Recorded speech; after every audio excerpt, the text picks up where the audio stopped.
Welcome to Manga Machinations! This is episode number 506, and this week we're doing a one-shot on Sexy Voice and Robo. I'm Dakazu, and with me is Darfox8. Hello, it's me, Darfox8. And Seamus2389. Hello. Morgana is out today, which means it's back to the original trio.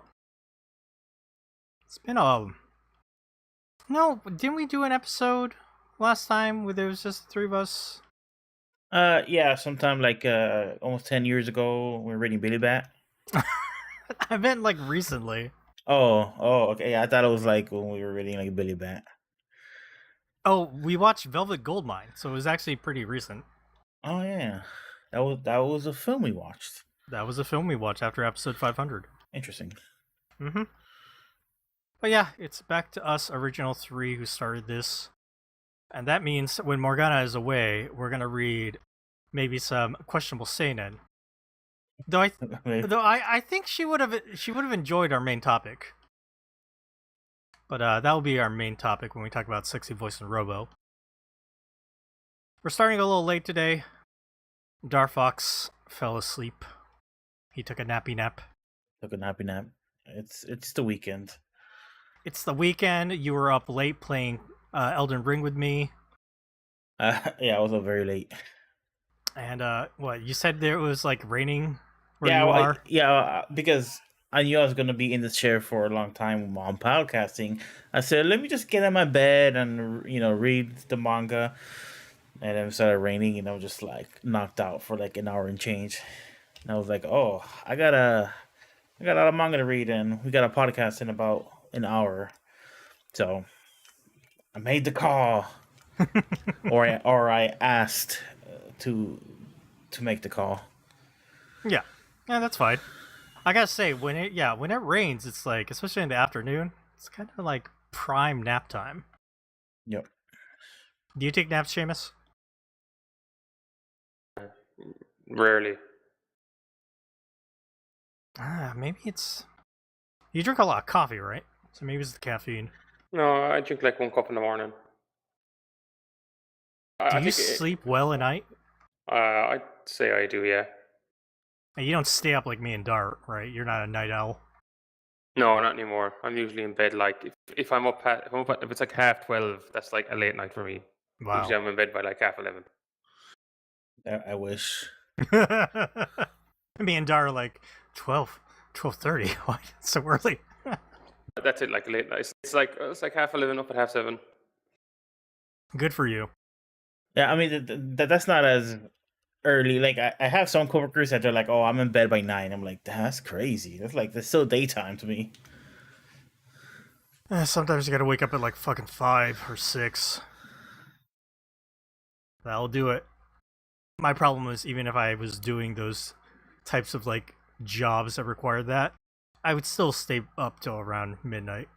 So yeah. I was tired. Oh yeah, that's definitely my issue. Is that my body wants to sleep when I want to sleep, and also I don't get good sleep, so that's the other issue. I've been sleeping better, but sometimes I'll like still fall into my issue of like trying to get sleep and I won't get enough sleep. And usually, like, I think I'll take a nap sometime today, but I don't, because usually when I'm awake, I'm just awake, and that just builds up until like a couple days in, and then I'm just pass out. Usually around like 6 or 7 at night, and then that fucks up my sleep again, because I took like a late night nap. But anyway, welcome to Manga Machinations. That was our tangent for the intro. Welcome to Sleep Slackalations. Mm-hmm. Sleep Serenations. But yes, let's get going. And first, I want to ask that if you enjoy Manga Machinations, that you support us on Ko-fi. You can head over to ko-fi.com/mangamac, and you can buy us a coffee.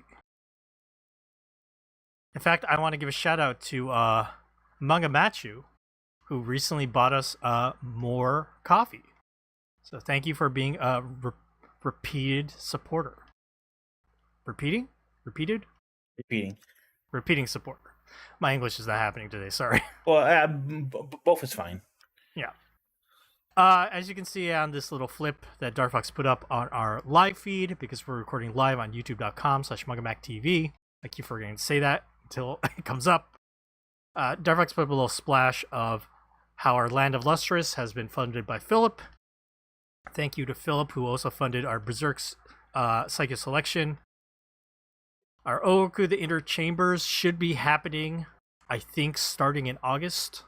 That's the plan. Seamus is going to be away for most of July, so when he comes back, I believe it will be time to finally get on to the Oak Inner Chambers retrospective, which is funded by Manga Matthew, Vicky Dalton, and Lulu. But shout out to the other people who supported us: Deluid, Mia, Wyatt, Dr. Melfis, Poor Mexican 72, Liquidus002, Xteen, and Jen. Thank you for supporting us, buying us coffee so we can do more of our manga reading projects. We appreciate you. Our current goal is to buy more manga for the rest of 2024. And yeah. I'll have to think of some more projects once that gets funded for future things that we'll want to look at. Again, if you want to buy us a coffee, go to ko-fi.com/mangamac. We're going to read all of Tom Kim's comics. What? That's what we're going to do, and then I'm going to kill him. I was about to say, I'm pretty sure you don't like Tom King. That's been expressed on this podcast. I think I need to just not think about. I don't know. There was something about him writing a recent comic book, and it was like character comes back because of 9/11. It was just like this is just parody. Like he's writing self-parody about himself at this stage. My goodness, I think that's a cue for us to move into some what you've been reading. So Seamus, that's what you've been doing. You've been hearing about Tom King comics happening about 9/11. Well, all Tom Kim comics were about 9/11. This one is just explicit. Wait a minute. I read shit. Darfox, what's that really famous Tom King comic that put him on the map? Oh, Mr. Miracle? No, wait, put him on the map. The other one. Division. Yeah, The Vision, having a family or whatever. Yeah, I thought that was enjoyable, but yeah, I don't remember 9/11 coming into that. Well, no, even in that, you have some of the weird guilt.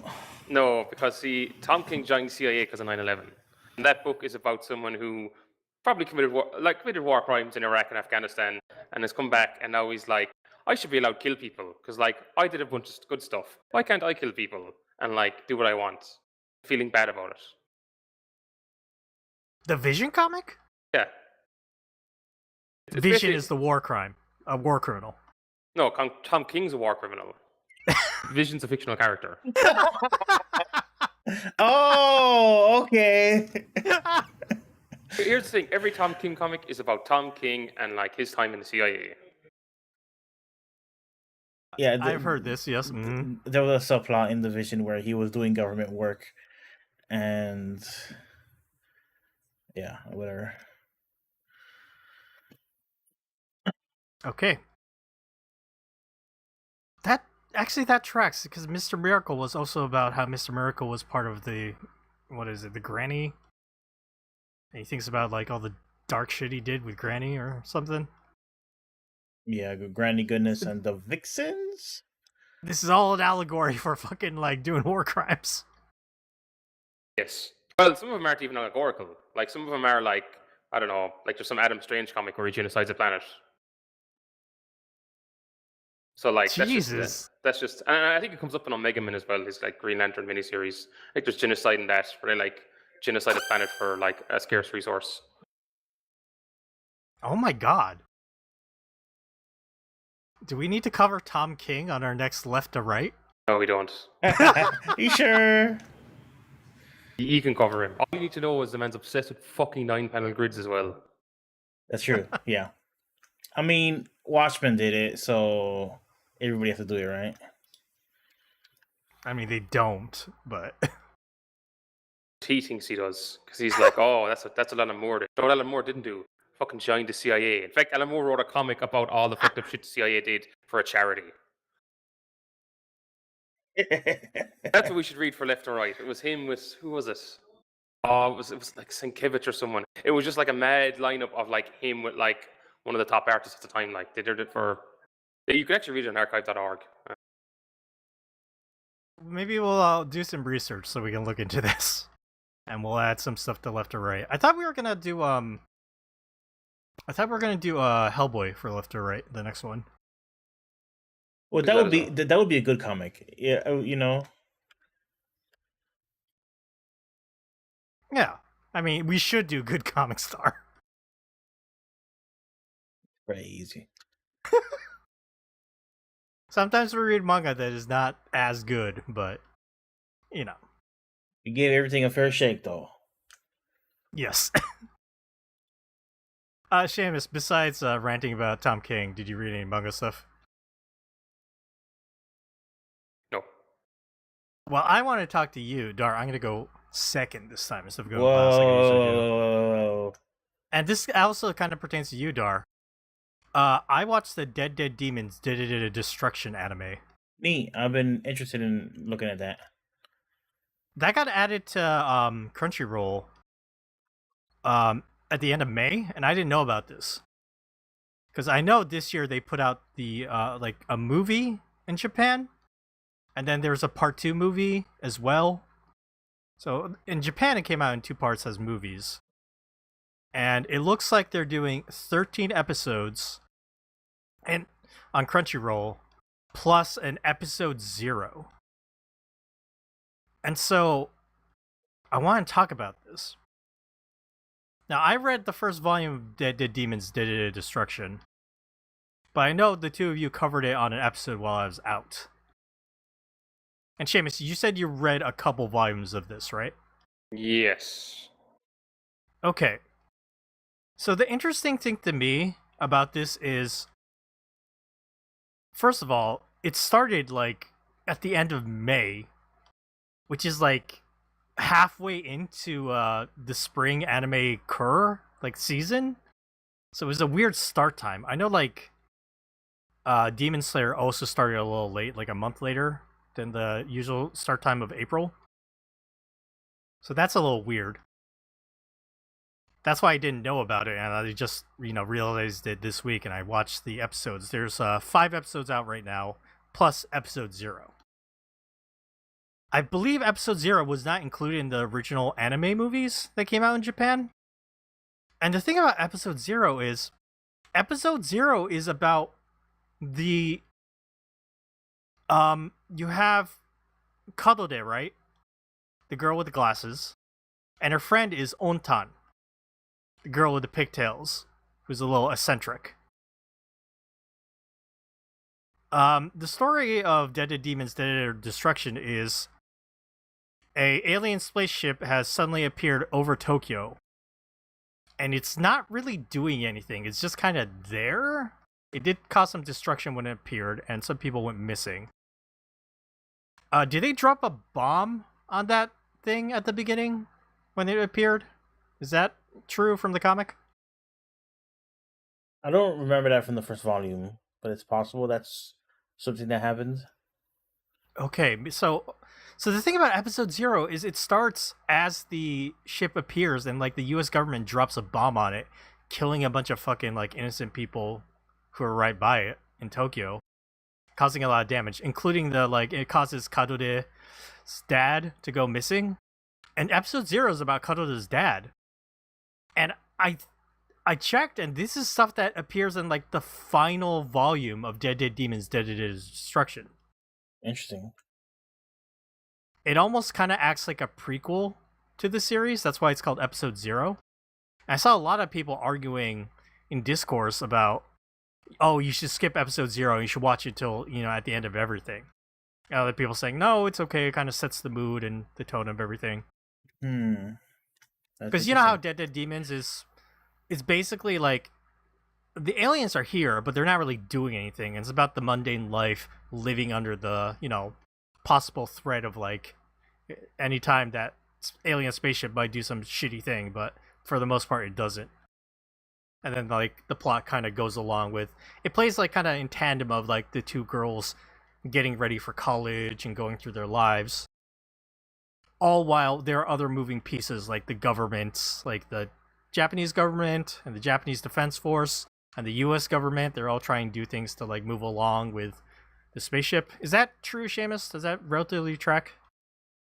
From what I remember, yes. I think at a certain stage you see stuff. I think they're bringing the aliens as well.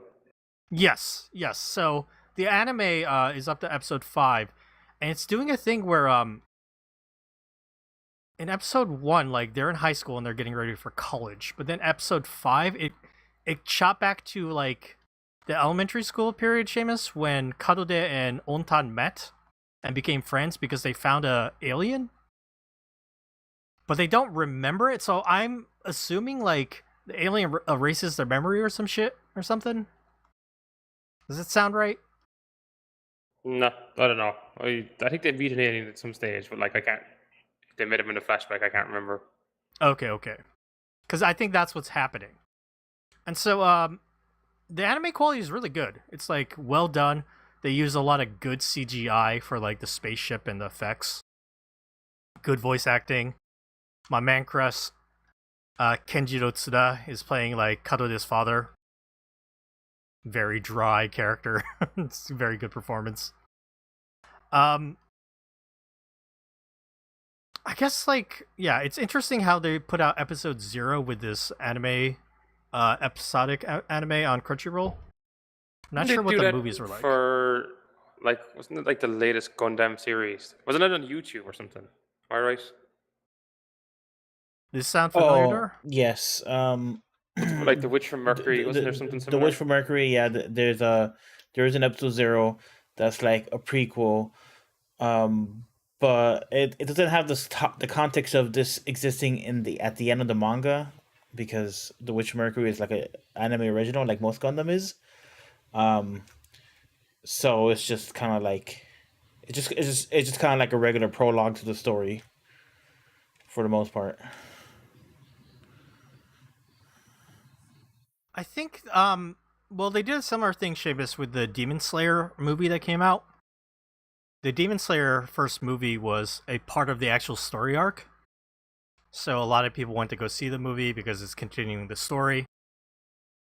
And when the anime TV show came back, they actually took the movie and expanded it into a couple episodes to cover everything there. So maybe they're doing something similar. I don't know. I have to look more into what the original Dead Demons movies were.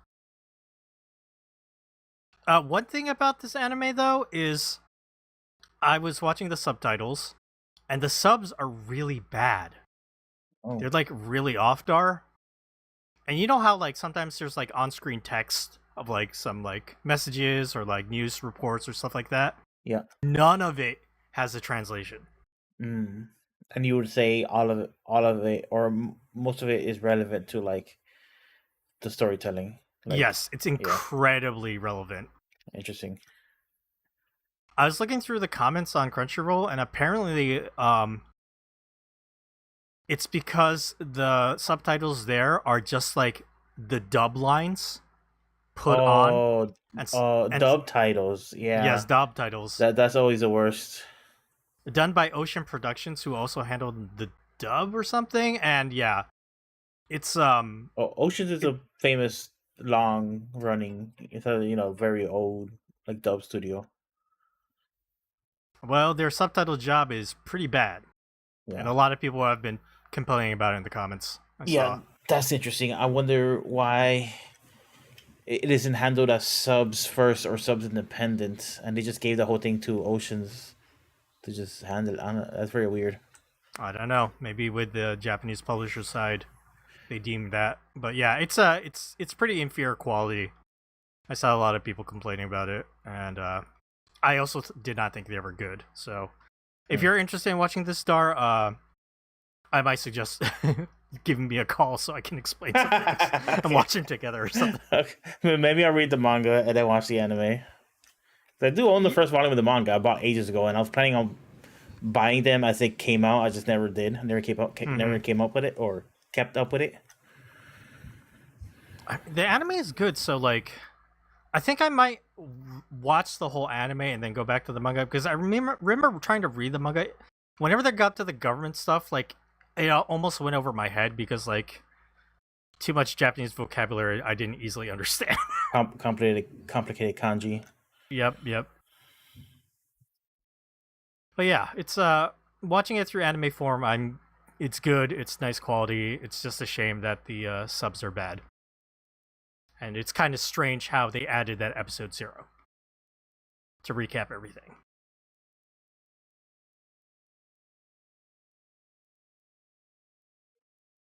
Okay, besides watching the anime stuff, I read a manga that I did not know about, Dar, by Uoto. You two will recognize Uoto as the creator of Orb. Remember that manga that was like a mega hit in Japan and it came out? And you were all kind of like met on it? Orb? Yeah. This isn't the heliocentric manga. It is. Oh, it is? Yeah. Okay, it's that guy. Yeah, so I thought Orb was his debut work, and I was wrong. He actually started by doing a sports manga called Shaku M. Shaku means 100, and M stands for meters. So this is about, track and field. Like specifically about the 100-meter dash, yeah. I just posted you, this ran over on Pocket Shonen Magazine, the web shonen app for Kodansha and their shonen manga. And you'll recognize Uoto's like artwork immediately, but I thought it was very interesting seeing Uoto do a sports like shonen story. It starts in elementary school, and the main character who's narrating everything is in 6th grade. His name is Togashi, and he has nothing going for him, but he just happens to be a fast runner. So he does it. It's kind of interesting. Like, he does it because he can do it, but not because he's passionate about it or that he likes it. And there's a transfer student comes in named Koyama who likes to run, but the reason this transfer student runs is because when he runs hard, he doesn't have to think about anything else in his life. Like, he has a very like negative outlook on life. And Togashi decides to teach Koyama how to run. And this first chapter, he feels some source of like passion for Koyama. Sorry, it's Komiya. Sorry, for Komiya to beat like the school bully in a school like, what do they call them, like sports day event or something? Sports festival. Like a sports festival thing. And at first, Togashi is, he's the faster runner, he's more superior. But then eventually Komiya ends up, getting faster. Well, kind of with like a unconventional like running style. And there are some experts that come in and see him and say, you shouldn't run. You're fast with this weird running style, and that's probably not a good thing. Like, you're a little too obsessed with this. But basically, the story, without recapping everything, the story follows Togashi as he goes from elementary school to high school and then an adult. And it follows kind of his life and like what running and the 100-meter dash means to him. He kind of doesn't find the passion for it ever, even though he's slightly talented at it. And people consider him to be like the fastest. He's undefeated up till high school. And when he finally reunites and meets Komiya again, because Komiya moves away, Komiya destroys him and then he loses his perfect track record. And he is no longer like the center of attention. It's all about Komiya and what he does with that as an adult who continues to run, but then is not really doing the best job or leaving good, records, and eventually being cut from his like adult team contract wise, and then entering this final race to qualify. Like it's the Japanese national race for adults, and going up in a final race where he finally finds joy. He knows that I like running. This entire series, Togashi doesn't know what he does, why he does the running, and then he finally finds his answer in his final race against Komiya as they run super fast. He's like, I run because I like it. And it was pretty good and passionate. And my favorite thing about this, Seamus, is the story ends with a zoomed out shot of the stadium where it's like, the winner is, and then, cut to black. It doesn't matter. The result of that final race doesn't matter. What mattered is Togashi found his passion. I think those kind of sports stories are pretty good. Pretty good.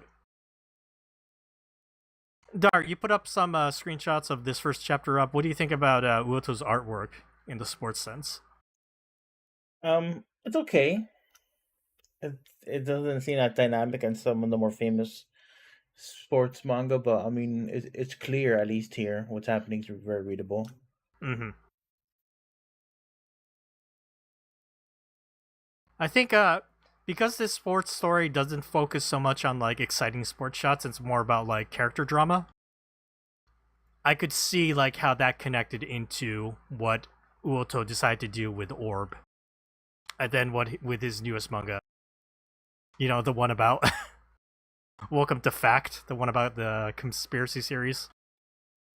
Did I mention that manga ended? No.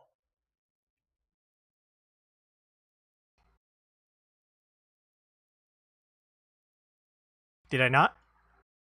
Oh, I didn't push talk. I don't think you did. Sorry, sometimes I forget to push talk. Yeah, Yoko's Fact ended, and it was pretty interesting.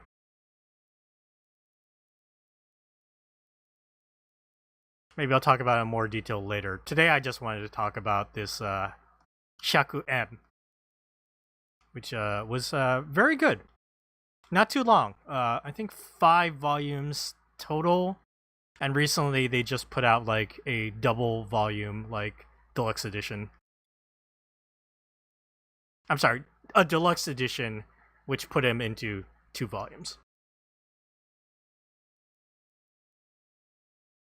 40 chapters total. So, pretty good read. Pretty good read.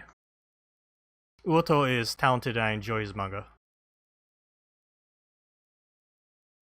Alright, that's it for my What You've Been Reading, Dar. You want to talk a little bit about what you've been doing? Yes. Are you alluding to something specifically? No. Okay. Just I feel like it was a setup. So I did read one thing, and I think I read it last week, but I forgot about it, and I had to look at the manga and kind of skim through it to remind myself, and maybe that's like the review of the manga already. That good on. But it's one of those new Jump series, the Ultimate Exorcist Kiyoshi. I took a look at that. That manga is gonna do well. Yeah. Don't you think it's fucking weird that now there's like 3 or 4 Exorcist manga? Maybe 5 in like Jump now? A little bit. So is this artist is this a new artist or are they known for something? I don't believe they're known for something. Hold on. You talk while I look this up. Yeah, so Ultimate Exorcist Kiyoshi, it's not bad. In fact, I would say there's a lot of attractive things about it. The art's like really cool. It's detailed. The character might be endearing. And I've only read the first chapter of it. That's the only thing that's available at the moment. So we don't have that much to go off. But it just does seem kind of like garden variety shonen stuff with just like a exorcist kind of veneer on it. But basically, it's a young exorcist named Kiyoshi. Very talented, very strong, like most action manga protagonists are. But the gimmick here is that he's actually like a coward. He's scared of like ghosts and exorcist and demons and exorcisty stuff. So it's a gag. It's a gag about like I'm so strong, but I'm scared kind of thing. And the manga kind of makes it clear that there is a world of demons in the afterlife or wherever, but they're kind of just like people, meaning they aren't necessarily evil. And the person that the demon he's sent to exorcise in the first volume, or sorry, in the first chapter, is kind of just like a dad. He's kind of just like a regular guy, but he's being forced. He was given a task. It's almost like jury duty in the demon world, where you just assigned like, okay, you gotta possess this girl, and you're not really given any information as to why you're doing it. You just there are higher up demons, the people in charge of the demon political landscape, the world, who decide this for whatever reason. And so he possesses like a little girl, but then eventually he starts to rapport with the main character, and they kind of get on friendly terms with them. The demon who sent the order, or I think maybe not the demon himself sent the order. Again, I kind of forgot most of this manga since last I read it. I kind of skimmed through it to kind of like remind myself. But a higher level demon showed up and was basically going to kill the dad, the dad demon, who turned out to be kind of like a decent guy. And that's when Kiyoshi finally got serious, and he did his cool finisher move and just obliterated this demon. It's cool looking. It's somewhat humorous. The art seems very solid, and if this is the first, serialization of an artist? There is no information about this manga artist. So this may in fact be their first serialization. It's probably like a really like probably above average attempt. But man, I've fallen in love with with manga that's pretty generic. I'm a huge Black Clover fan, and Black Clover is like the most generic manga. Black Clover is good because of the characters and because of just like the character work, and how much Yuki Tabata is also an incredible artist who does really good action. Yes, and like he just commits the characters. He commits to the characters in a way that's very like endearing. Endearing, but I'm sure what's the word? Fulfilling. As you read it, your commitment with the characters are rewarded. You right? expected that to happen, and it's okay. Yes, it's one of those. This manga, too soon to tell if there's any kind of long-term kind of endearment that builds with this. It's just what do you have to say about it, Dagzu? I think this manga is going to do really, really well in Weekly Shonen Jump. Do you think people picked up this manga or went through the chapter and were like, that was awesome? I don't know if it was awesome, but it's so solid that I would like give it an A. Like, it's that solidly made and crafted. And honestly, Dar, do you know what this is? This is One Piece, except it's not about pirates. It's about exorcists. The amount of like comedy moments, the heartfelt moments, the action moments, it's One Piece, except it's exorcists. It do be feeling almost formulaic, which all manga feels to a certain. Well, I won't say all manga, but like almost all popular mainstream manga feel formulaic to a certain extent. But this one in particular just kind of felt like it was really kind of put through a formula. I see what you're saying, but at the same time, like maybe it doesn't have enough points to like. You know how like when you, what's the term? Like you show movies to people, and then like you adjust the movie edit. Focus testing. Yes, like this feels like it's been focus tested down to the fucking like sand off all the rough edges, right? This doesn't have a lot of rough edges, which means it doesn't stand out, and that's probably what you're reacting to. But at this, yeah, go ahead. I'll just say, to be clear, we are talking about the first chapter, so we have to. I think we have to give disclaimer saying that like we're trying not to be like weird assholes or trying to call a shot or something to say I told you so if this failed afterwards or not, or didn't. If in Dogzu's case, for Dogzu feels pretty strongly this will do well. This is just what I'm feeling after the first chapter. Yes, I just think like how it's drawn and like all the elements are like there to make it successful. So if this doesn't succeed, I'll be actually really shocked because in comparison, some of the other stuff that they put in Weekly Shonen Jump it's surprising that it's still there, in that terms. So I think if somebody cosplayed as Kyoshi, you would instantly know who he is. So... But it's just funny, Dar. Like, Ultimate Exorcist Kyoshi just started, right? The week before, they started Yokai Buster Murakami, which is technically a comedy. That manga artist does a lot of comedy, so that's like a comedic take. But the themes are like close. It's not necessarily like evil spirits, but it's more Japanese yokai. But that's still exorcism. Then you also have New as Exorcist, which is doing well as a mid-carter. So that's 3. There's also Kyokuto Necromance, which is also about exorcising like ghosts. That one's not doing so hot. That might get canceled very soon. That's 5. And then, of course, super mega popular Jujutsu Kaisen, also about exorcists. 6. That's 6 series. In like what? Like a lineup of 17 or 18 like manga that's dedicated to like the theme of exorcists. Exorcism is big, okay? People want stuff exercised. I guess in Shonen Jump they do. And you can add one to the pile here with Ultimate Exorcist Kyoshi. As an editor, I imagine this is a pretty easy layup in the sense that like you could do a lot with this.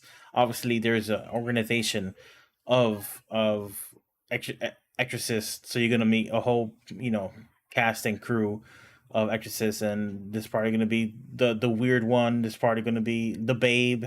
This probably gonna be like I don't know what, and then there's gonna be the demon side. Then there's gonna be maybe that might even be a demon exorcist or something crazy like that.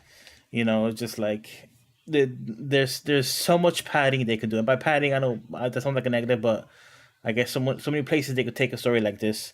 But the problem is that these are moves and these are things that have already been done by other manga. So and they'll do them again. They've done them and they'll do them again, Dar. Yeah. So we'll just see if this one manages to be fun. I think it's good enough, and maybe like I'll look at it more as like academic point of view, where like I'll watch to see which of these elements we're gonna see. Like, is it gonna be a trio? Because it's always a fucking trio of people. There's another guy and there's a girl. Are they gonna deviate from that formula? You're gonna have a teacher. Is there gonna be an exorcist Kakashi? Yes, exactly. Or a Gojo. This one's a little different because he's supposed to be the ultimate exorcist. He's very powerful, so like how does the power scaling work from here in terms of like battle stuff? It's all things to like ruminate about, but like you said, it just started. It's up to the author to make it interesting. Mm-hmm. And then it's up to the audience to see if it'll succeed or not.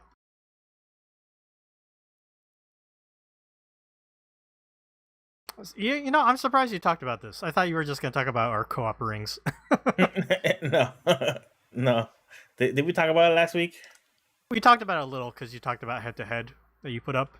Oh yeah. If you like Elden Ring and if you're interested in Elden Ring stuff, go check out twitch.tv/StarFox8. We're streaming a lot of Elden Ring, and Dogzu is going in there and actually clipping and highlighting stuff for easier consumption afterwards, which is nice. Yes. I haven't done it with our session from yesterday, but I will be doing that. And yeah, we're gonna take our time. Dar's doing other stuff. He's busy with things, but when we get a chance, we'll sit down for a session to run around and get into hijinks and fight off invaders and stuff. Yes, and Invaders is a big part of our playthrough. It's the co-op rings experience. But yeah, if you want more side content with me and Dar, please go check that out. All right, anything else? No, I think that's it. All right, then we'll go ahead and end what you've been reading. And before we get to our main topic, let's talk about next week. Next week, Morgana will be back, and we decided it's time to go back to Paru Itagaki's World of Beasts. We're going to read Volume 2 and 3 of Beast Complex. We covered Volume 1. We have also talked about the entire Beastars series. We have not talked about these two, I guess... Fuck, I can't think of the word. It's when you read something, it's a bunch of different stories. Anthologies. Anthology, yeah. 6 tales per volume, I think, in the world of Beastars. Some of them actually pertain to Legoshi. Like, he'll show up. The Legoshi shows up? I think he shows up in one story each in volume 2 and 3. So. Oh, I remember why. Because we've seen these characters before in general, right? Yeah, a lot of the Beast Complex for volume 2 and 3, there are side characters that appeared in the Beastar story proper. Specifically when Legoshi goes to live in an apartment complex. The members of the apartment complex come up in these side stories. And most of them are pretty good. So I think when Morgana comes back, and Seamus, I think you will appreciate these stories. It's been a while since we covered Paru Itagaki. Do you know that Sanda is ending very soon? I think it ends in like 2 weeks or something. It's fucking weird. Sanda was fucking weird. What a weird fucking manga that was. Maybe I'll talk about it more after it ends, but yeah. Anyway, for next week, Beast Complex Volume 2 and 3. Stay tuned for that. Okay, everybody, short break, and when we come back, it will be time to talk about Sexy Voice and Robo.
Okay, everybody, we are back. It's time for our main segment, a one-shot review on Sexy Voice and Robo. It is a manga done by Io Kuroda. Kuroda. What an interesting name. Io.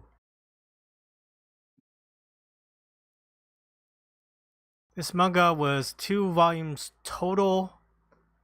It started in 2000. It ran in Ikki magazine. I think, isn't Ikki the same magazine as Dorohedoro? Am I crazy? Nope, I'm not. It is. That says a lot. Man, we should really do a deep dive into like the like how Ikki was run, because they've put out so many bangers. Sorry. Anyway, so Sexy Voice and Robo was put out in English by Viz, and they've collected the 2 volumes into a single collection. Let me get the localization credit. English adaptation, Kelly Sue DeConnick. Translation, Yuji Oniki. Touch-up art and lettering, Freeman Wong. Cover and graphic design, Izumi Evers. Editor, Eric Sirleman.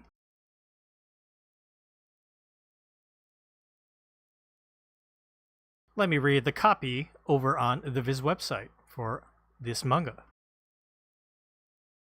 Working part-time as a telephone dating operator, Nico Hayashi has plenty of clients eager to engage her in titillating conversation. But what her customers don't know is this: the person they're flirting with is really a 14-year-old junior high school girl with a secret agenda. On the phone, she's known as Sexy Voice, but really, she's more than a professional flirt. Secretly, she wants to change the world and maybe become a spy and fortune teller too. Along for the ride is her friend Iichiro Sudo. He's an underemployed 20-something hipster with an obsession for collecting toy robots. Together, they are Sexy Voice and Robo, 2 people doing their best to bring some hope into this crazy world. That's a pretty good copy and basically covers it. You meet Nico, who goes by Sexy Voice. I guess the thing that's not covered is she's working as a what's the term here? Telephone dating operator. Yeah. And she's overheard by an old man who employs her to take care of a kidnapping case, which is kind of random and interesting. But yeah, as you keep reading, she keeps getting involved in getting jobs from this old man to do like different cases, like almost acting like kind of a detective. And things get a little serious towards the second half when assassins start getting involved and someone dies. But also, it kinda just ends. I feel like, I didn't do enough research to see if this ended because it was canceled or if, Ikki magazine famously shut down. So maybe it shut down at the same time. I'm not sure. I should look that up. But yeah, I was surprised by this manga. I liked it a lot. I don't know who put it on a reading list, but good job, because this is really enjoyable. I think it might have been me. I feel like if something ends up on the list and no one remembers it, it's just because I probably came across a reference to it and I was like, oh, I'll throw that in there, and then probably forgot about it. That's probably the most likely scenario. Oh, or do you know what it could have been? Now that you mentioned it was in Ikki, I definitely know at one stage I looked up Wikipedia what got published on Ikki and was like, is any of this actually in English? It might have actually just been like as simple as that. That's a pretty good theory. Yep, and you know what? We should really do that, because I don't know what it is about Ikki, but they publish some really good stuff, really interesting, unique manga. You can kind of tell that I bet this didn't sell that well, but this is like manga mat coded, if any manga is manga mat coded. Don't you agree, Seamus? Did you enjoy this? Yes, I think the art style, it reminded me a bit of the guy who publishes this stuff in French and it gets translated into Japanese. Oh fuck, he did the He did Ryuko. yes. Eldo Yoshimizu. Yeah, it was. I don't know. Was it like kind of ink, but it just had like that kind of look, or even there's even parts of it. I don't know. There's something about that old guy's face. Definitely reminds me of like some like American or European kind of artists who have that kind of like similar style. Of the old man, you mean? Yeah. Do you know what it is too? I'm pretty, I'm not totally sure, but just looking at the art, I think Io Kuroda drew everything. The same way Eldo Yoshimizu drew every part of Ryuko, without using assistance. There's something about like just like the background, the characters, the action, the scratch work, the very little screen tone, but everything looks like it was drawn by a single person. There's something about like it all really like meshing well together. I'm sure there's a better word for this. It doesn't feel like there's Cohesive. Yeah. Yes, that's a great word. Doesn't feel like there's a bunch of separate layers. It just feels like there is just one canvas. And one person doing the work. And I really like that. Like that adds a huge touch to like making it personal in a lot of ways. I don't know. It means that like sometimes the buildings in the background don't look exactly right, or that the mob scenes aren't as like detailed. But it also means that like it lost coming from like one artistic. I agree with that assessment. And we don't know. It's possible he had 18 assistants, and they all have like the same brain it perfectly. Like, holy shit. Yeah. But it does feel that way. The ink work is really cool, and I think when they were drawing Nico's hair, they used like a fucking like permanent Sharpie marker or something. That's what it looks like, right? Like the way like it kind of like it's faded. And the trees in the background here, where in the scene I have up, and like there's just large, deep black stuff that just like I think they just took markers to it. Even the story, which the first chapter started out kind of, I don't know, it was very wordy. A lot of panels, a lot of words. So I was a little turned off by that, but then, I was just drawn in by the art. And then the story just kind of added on to like, with all these different cases and things that Nico was doing. But by the time you hit like the assassin storyline, it starts to like, each chapter led into the next and to the next and to the next. Yeah, I think there was like a definite, because there's like 2 volumes, it's like a collection, and volume 1 does seem more like kind of one-off episodes, where I think towards the end of it, and volume 2 was more of a, like you're getting like they're bleeding in, like they're kind of leading into each other with that whole like Mr. Forgetful assassination, and he's trying to like track down the person who hired him to kill the old guy. And then the chapter about getting the key from the old lady who was yes, also like a spy. She's getting kind of very like introspective about like, okay, wait, what am I actually doing here? What do I actually want to be doing? Or like people are dying and shit.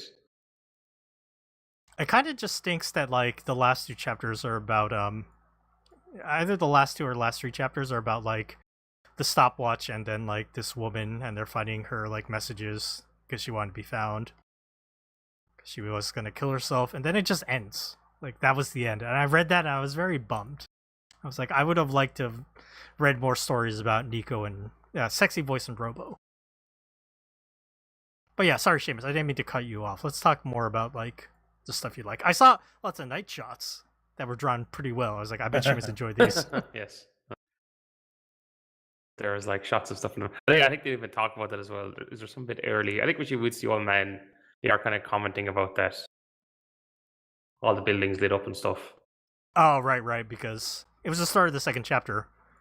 Because he used to like come from a world where nothing was there, yeah. Did you like the what are they called? Space dome Planetarium. planetarium. Thank you. All our vocabulary is out the window today. We start We're 1 not hour lazy, later. We're like, duh, we're stupid. We're gonna leave. We start 1 hour later, and our brains just shut off. Yeah, the planetarium had that. I don't think it was a full page spread, but it was a large panel where basically it was just like the the starry sky, and you could tell that it was just a bunch of white ink on a black paper.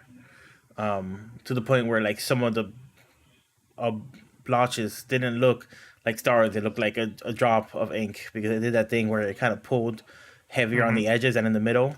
Yeah. But it's it looked really cool, and they made me want to go to a planetarium.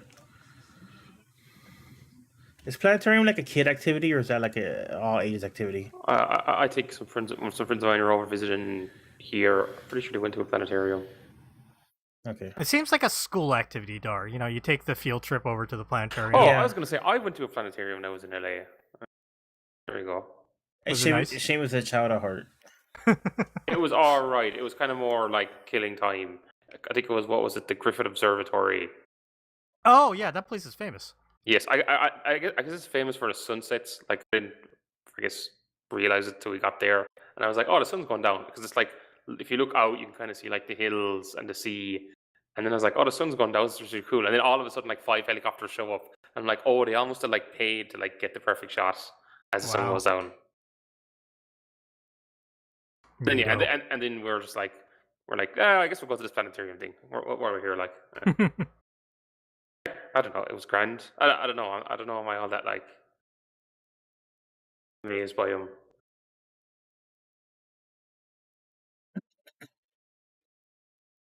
Let's ask Darfox specifically. What did you think of Sexy Voice and Robo? No, it was okay. My favorite thing is definitely the art. Is definitely my favorite thing about the manga. I thought, and I don't know if this is just like whatever. I should get over it. But like I thought that I thought the manga was really pretty light on Robo. I thought it was gonna be both of them, but it really is mostly about the girl. Nico. Yeah. Yeah. And Robo's very like underutilized, and I think that's okay. Like I think when he shows up, it's generally entertaining. Although there is a little bit of like, is he crushing on this 14-year-old girl thing? Maybe not crushing, but like to a certain extent, he might think there's something there.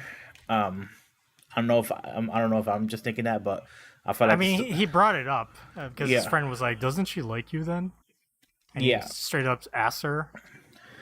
I thought that was either unnecessary or they should have just gone full on into it, and it would have been like they should have been like, okay, actually, this is weird. I don't want to get in trouble or whatever.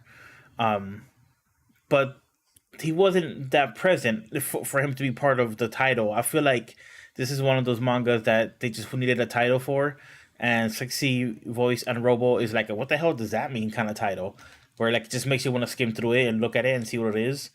I mean, he's the punching bag. He's the guy who gets shit on through every like adventure they go through. Yeah.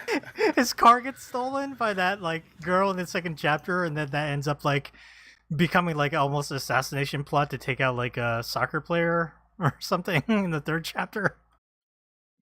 Anytime there is a story of something dealing with soccer in manga or anime, I always think of Lupin the Third. There's an early episode in Lupin Part 3,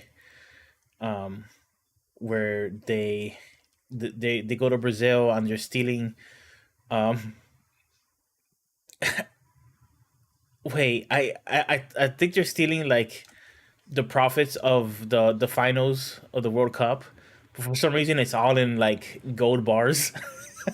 Really? Yeah, maybe I'm misremembering. Maybe they were stealing like from the bank or something while the finals of the World Cup was happening. But every single time that happens, I think of that. Just random You know, aside. Darfox, you mentioned the thing about between Robo and Nico. And yeah, I too, while I was reading through this, was like constantly like, Nico's that like, she's supposed to be 14 and she's putting in a lot of these situations. There's that one chapter where she has to go like on a date with that software engineer. And I was like, what is happening here? But like, it's like they play with that a little bit, but they never go across that line. And I never felt like she was overly sexualized. Thank goodness. No, she herself isn't sexualized, but she's doing inherently sexual things, at least with her voice, as part of her like job.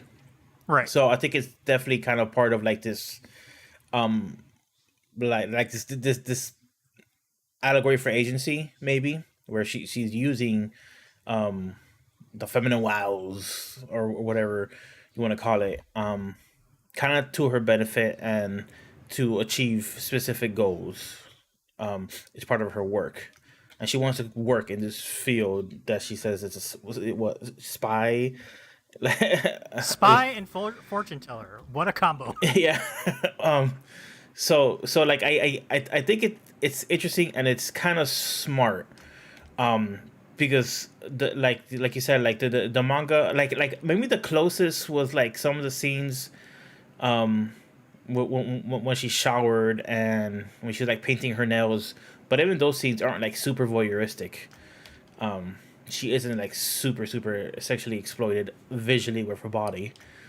She's just put in, like you said, she's put in situations that are a little bit like dodgy, and you're like, well, she's mostly capable to handle herself, or she's smart enough to manipulate the situation so that she can call for backup, whether it be Robo or something else.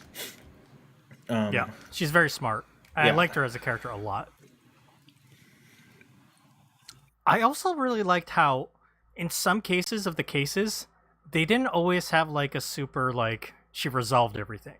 Sometimes she doesn't resolve things. Sometimes things are a little strange. Like that story about she has to track that kid who stole all that money from the gambling thing and they go to the circus. That ending was I didn't see that coming. Where he's just like, hey, I made a decision. I'm gonna go see your boss, the old man, and bring him some yokon.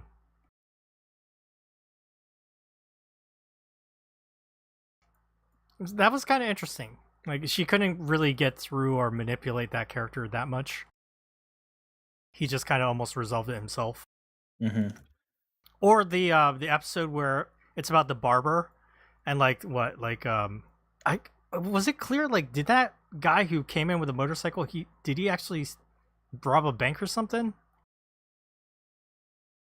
That was a very surreal story where this man just crashes into this barbershop. Everyone freaks out, but Robo and Sexy Voice and the barber all stay behind while this guy gets like the color paintball cut out of his hair and calmly gets a haircut while the police are outside or whatever. It's kind of interesting.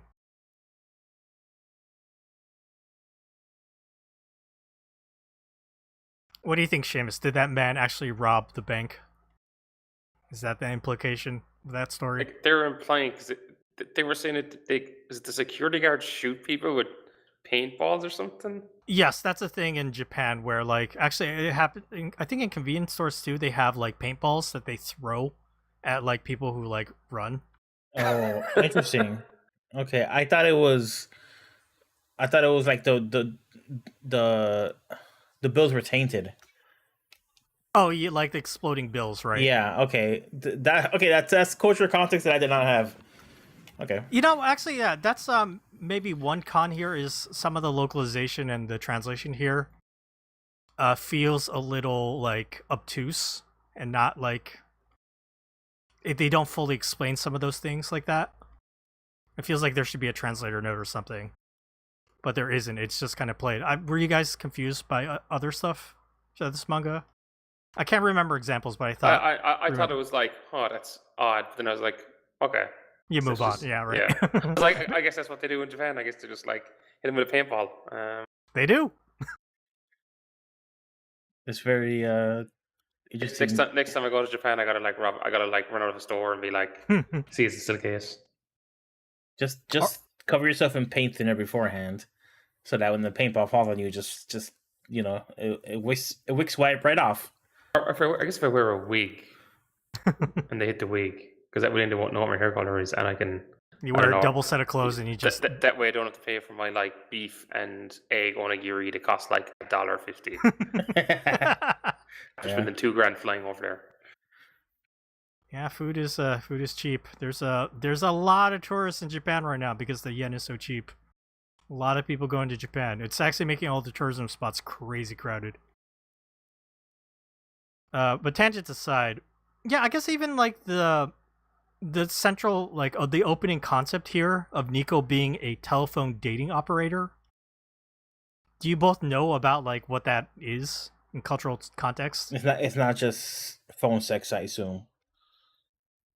Because like in America, or at least maybe they still exist. I assume they just do like webcam, or cam girls is like the modern version of it. But yeah, that's like the modern version, right? Like, but yeah, before like video communications, they just had phones, and yeah, you go to this call place. somebody. Yeah, you go like a guy would enter this store, a terekura telephone club, and they put him in a small room with a telephone, and you pick up the phone, and it connects you to a lady on the other side who is just there to talk to you. Okay, so that's different. I don't think America had many physical stores where you would do that. Physical establishments. All right, you have like it was a just 1-800 sex, or 1-900 number. a that you sex call, line. right? Yeah. Yeah. That gets charged to your phone bill or whatever. Mm-hmm. Yeah, but not in this case. It was a. That's wild. It was an actual physical place where you go and you would call, and then like an operator would talk to you, and it was the operator's job to keep you talking. I'm pretty sure I watched at least one movie that had this. Now that I think of it. Yeah, it's definitely something that does not exist anymore, for sure. But back in 2000, before the internet was much bigger, they were doing things like that. Though under any kind of normal circumstance, it should not be possible for a middle schooler to work at one of these jobs. I think it's applying that Nico lied about her age when she applied to work there or whatever. Right. There are very little scenes of Nico in school, which I thought was pretty interesting. Well, I think she feigns fairly early. She just forges the signature. Oh yeah, well that was like in the second chapter, right? Yeah. Was that like I'm gonna be out? Please excuse my daughter. And then it becomes a non-issue after that. You're just ignore the fact that she's in middle school and she's just out and about. But I think it kind of happens the same with the telephone operating stuff. It's just like that. It's like that's not really a thing anymore. Now she's just like doing stuff for the old man. Yeah.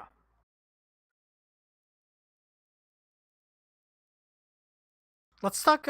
Since we praised the artwork. We talked about some of the themes.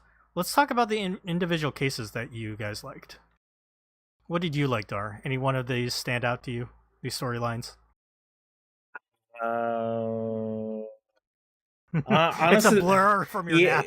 Kind of, honestly, like the one that stood out to me the most was and this might be weird. It's the software engineer guy, and just because when he goes back to his family and he's like, he has that whole like he doesn't want this life, even though it's a really nice life, but he's like, won't somebody come and ruin this? And that's like the end of the story.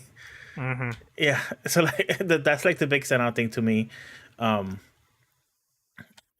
But yeah, that one is like surprisingly civil, but that's early on, right? So like you said later on, or like you said, like later on, there's like more perilous storylines. In that one is just kind of like she literally just convinces him to go back home. Yep. Okay, what about for you, Seamus? Any one of these stories stick out?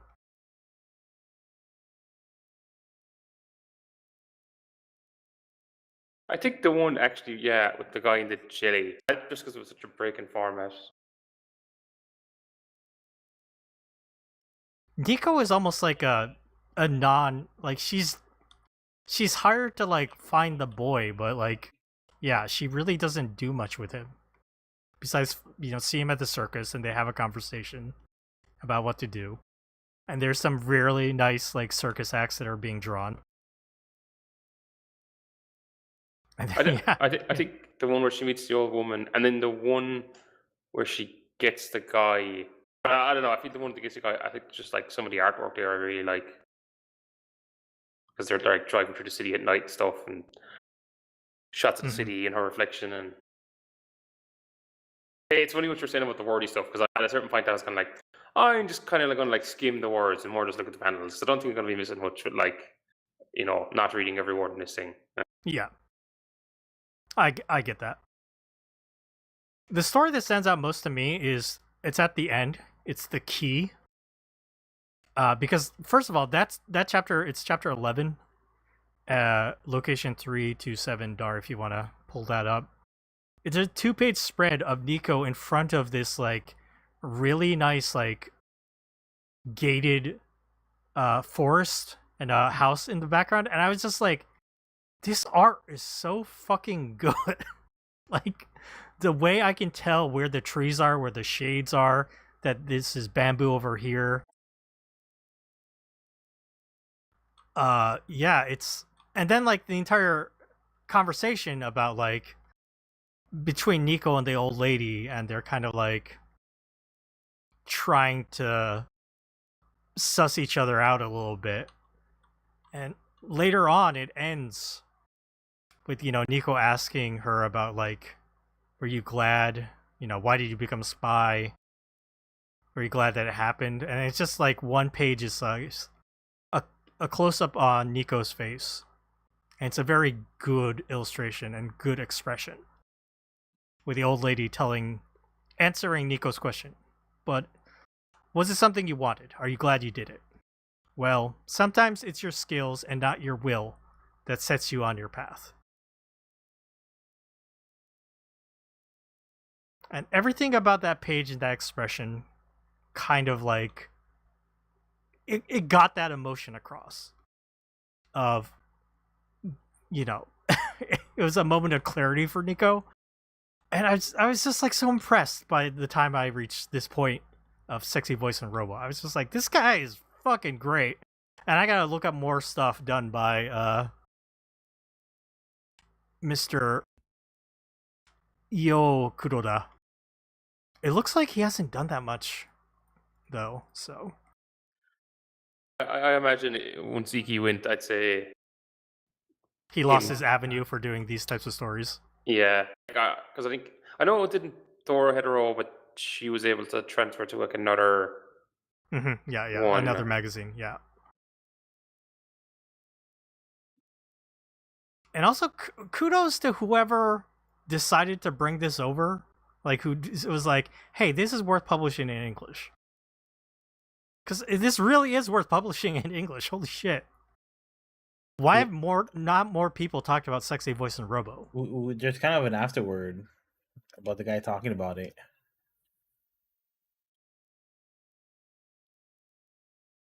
Oh, I didn't read this. Let me see. Shit. Basically, like he,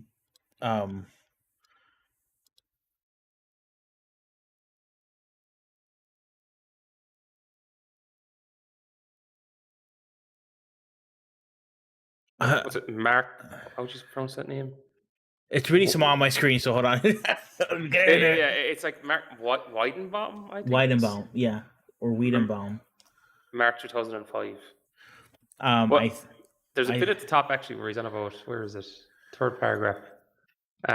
He's like, Kuroda's is, for lack of a better word, as European a rendition of Tokyo as we ever see. He's like, oh, it's not like, he lacks the futuristic of Neo Tokyo and the clip art generics of Salaryman Tokyo. Actually, another thing, but all these references are basically like Sofia Coppola.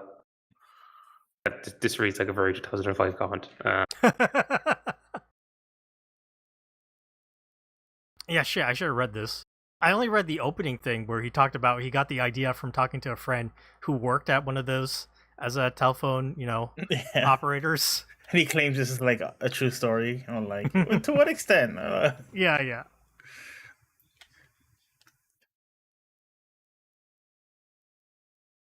At one point, Robo screams out in his defense. The English adaptation was by Kelly's. Oh yeah, 'cause she used to work for Viz. Yep, I did notice her name there. Wait, what did she used to work for?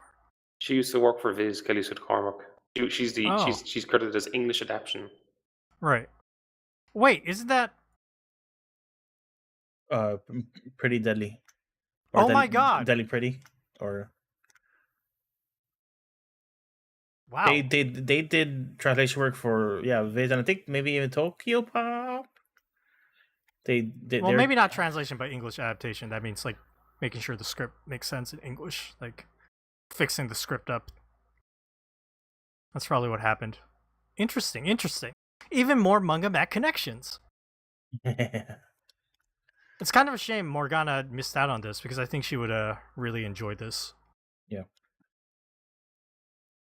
We'll have to get her opinion later. I'll have to bug her to maybe check it out. And Doxy, I think the reason no one talks about this, it was released in 2005. It's like nearly 20 years ago. Damn! Holy shit! They're talking about whatever shiting. What's that word? Exorcism manga, like Shonen Jump are putting out. There's good stuff. Just ignore all that. Just the noise of recency. It really is. I'm really, really happy that we read this for this podcast because now I know of Io Kuroda, and I will be trying to look up some of his other stuff for sure. See if his line work is just as engaging and interesting to look at here.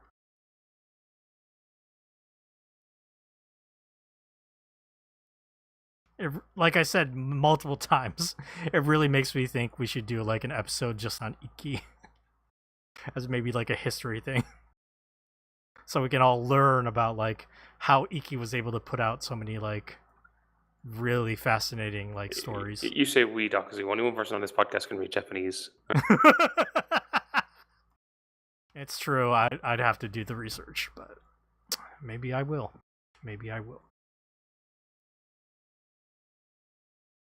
But yeah, is there any other parts about Sexy Voice and Robo that we haven't mentioned that we want to talk about before we start wrapping up?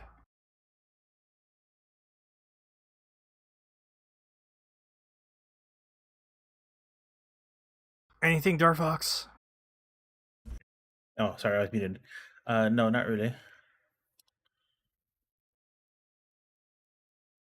Did we cover everything, Seamus? Yes. All right. It sounds like Darfox, you would recommend Sexy Voice and Robo. Yeah, definitely mostly for the art, but the character has a lot of spunk. Get that spunky female protagonist. Seamus, this is a recommendation for you as well. Yes. Yeah, the rare Seamus recommendation. They should look. If people pay me enough, I'll give it out. You heard that?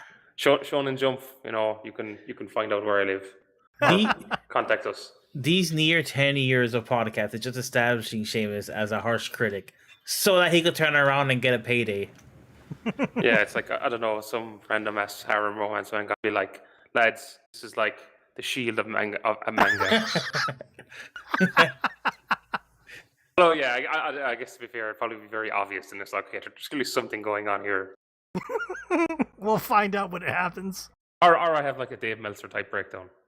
Well, not breakdown, but I don't know, whatever the fuck's going on with him. Well, regardless, I also recommend Sexy Voice and Robo. What a treat this was to read. I'm glad we got it. A perfect Manga Machinations manga. And yeah, I will bug Morgana to check this out as well before next week. Alright, that means it's time to wrap up this episode. I want to thank Darfox and Seamus for joining me this week. Shout out to Chris from Canada who stopped by our chat to say hi. Make sure to check out our recordings that are preserved on youtube.com/MangaMacTV if you want to see the live recordings, and check out Darfox's nice t-shirts. He's wearing the Mob Psycho one today. My 3 or 4 nice t-shirts. If you enjoyed our podcast, please review us, subscribe to us, support us. Let's see, Apple Podcasts, Spotify, wherever else you can find the podcast. You can buy us a coffee to financially support us. Head over to ko-fi.com/mangamac. Our website is mangamachinations.com. Our Tumblr is mangamachinations.tumblr.com. Check out our other YouTube channel, Manga Mac Watches, where Darfox and I are usually joined by Lightning Bolt to do commentary on some anime. Check out that episode of Head to Head that Darfox put up on our main YouTube channel. Let's see what else. Come join our Discord server. Go to discord.me/mangamac and you will be joined by us in a Discord, where you can ask us questions and talk to us, or play Mahjong with us every Monday. Send us emails at mangamachinations@gmail.com. You can follow us on social media at MangaMac Podcast. That's Manga MAC Podcast. That's for Blue Sky, Instagram, Twitter, everything else.